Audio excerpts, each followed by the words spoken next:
শ্রীমদ্ ভগবদ্ গীতা দশম অধ্যায়।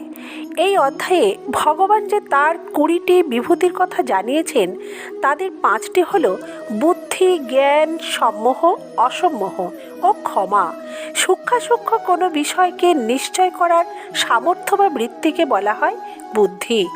আত্মা, অনাত্মা, নিত্য, অনিত্য, সৎ, অসৎ প্রভৃতি পদার্থের স্বরূপ অবগত হওয়াকে বলে জ্ঞান। শরীর বা জগৎকে এবং আমি আমার এই ভাবযুক্ত ব্যাকুলতাকে বলে সম্মোহ।